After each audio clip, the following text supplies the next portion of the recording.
The NBA draft is pretty much unpredictable. Every year, there are selections that will end up being bust. We did the biggest draft steal from every team, so today, we're going to do the biggest bust. But if you guys like my content, make sure you like and subscribe. Let's try to get 27 likes on today's video, and let's hop into it.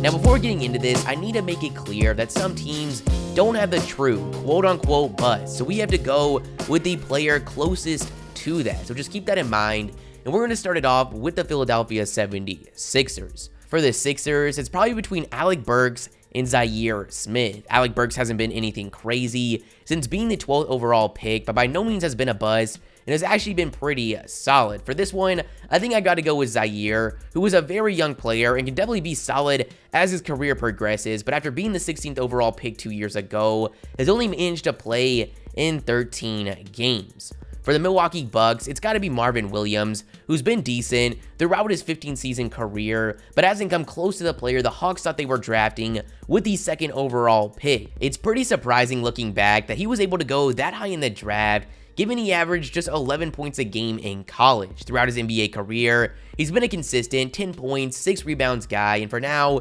is the biggest bust on the Bucks.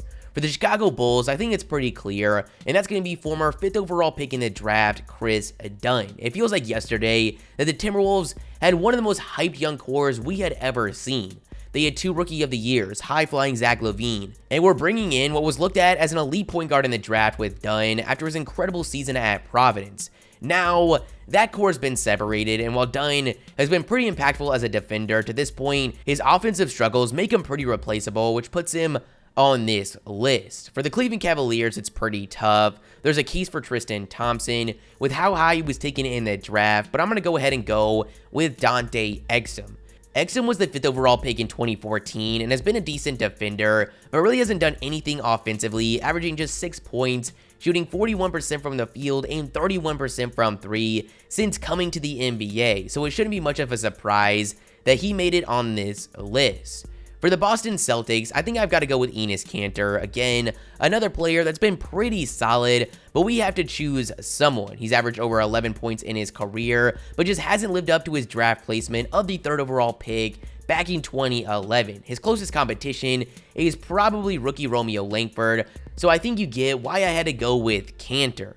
Then we've got the Los Angeles Clippers, and the closest thing to a bust they have is probably Patrick Patterson, who was drafted with the 14th pick in 2010, and since then has averaged 7 points and 4 rebounds a game. For the Grizzlies, I think this one is pretty obvious, and that's former 4th overall pick in the draft, Josh Jackson. Josh Jackson went into that 2017 draft with comparisons to Kawhi Leonard, and now, as just a 3rd-year player, has spent time in the NBA G League. At this point in his career, we can definitely consider him a bust, but I do think he still has a decent career ahead of him.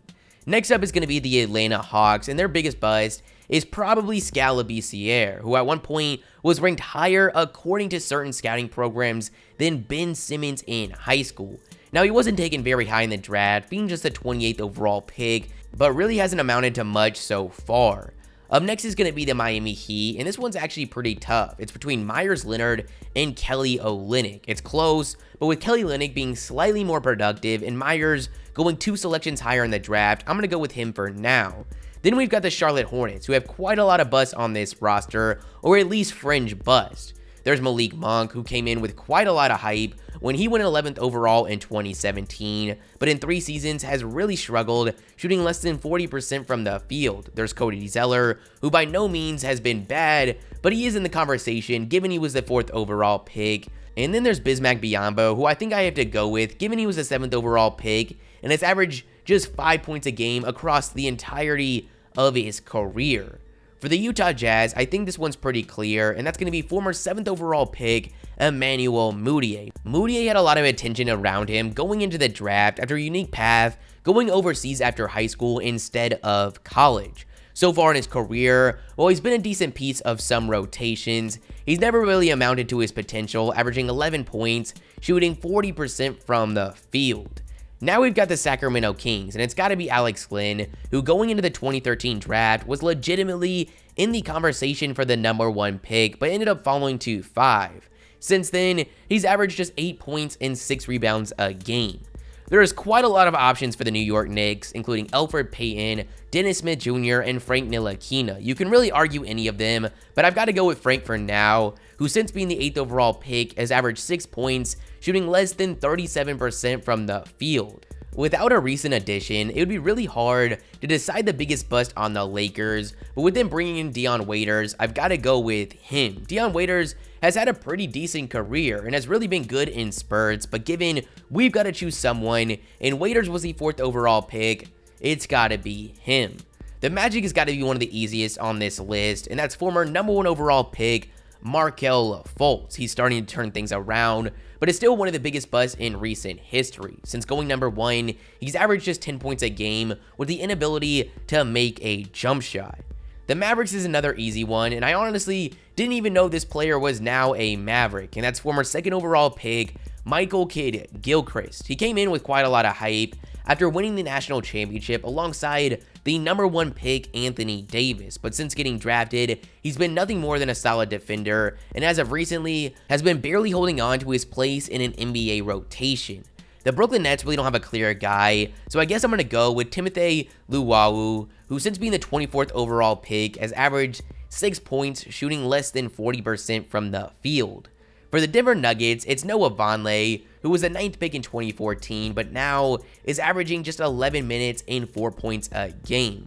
The Pacers' biggest bust is going to be TJ Leaf, who was carried to the 18th overall pick in the 2017 draft on the back of Lonzo Ball, and in 3 seasons has averaged just 3 points a game.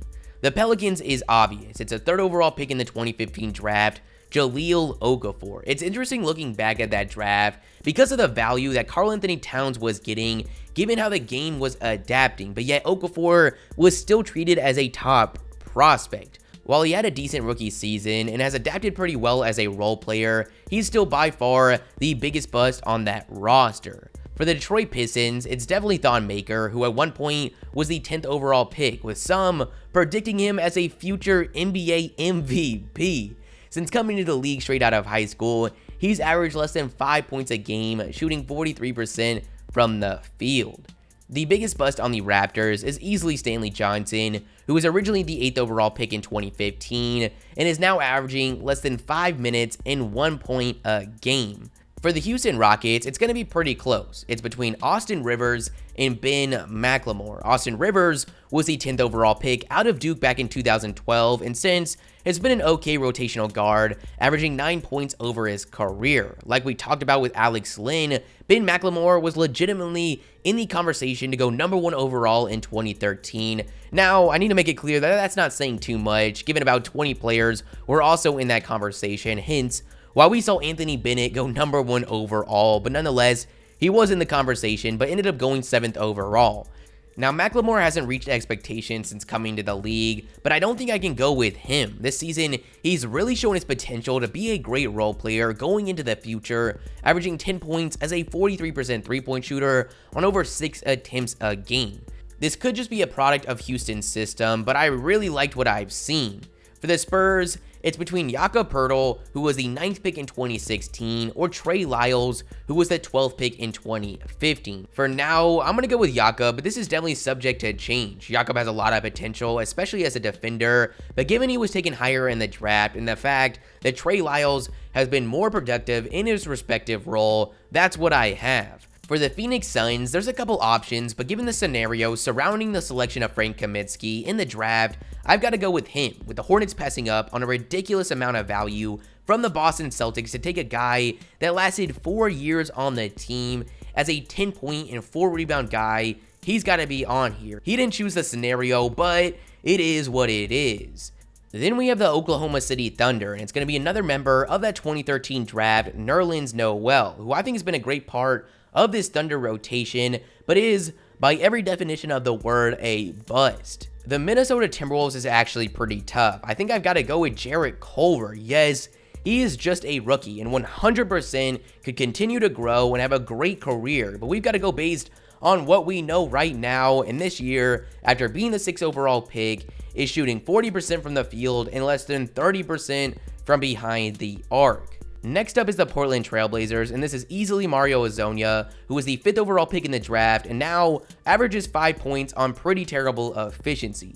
For the Golden State Warriors, it's Marquise Chris, just one of the massive amount of busts coming out of Phoenix. He was the 8th overall pick in 2016, and since then has played for 4 teams, averaging 8 points a game. For the last team of the video, the Washington Wizards, it's Jerome Robinson, who a lot of people were shocked the Clippers decided to grab with the 13th pick in 2018. So far, he's averaged less than 4 points a game, shooting 36% from the field and 30% from 3, making that one pretty easy. But that's the video, guys. You guys tell me your thoughts in the comments below. Which ones would you have changed?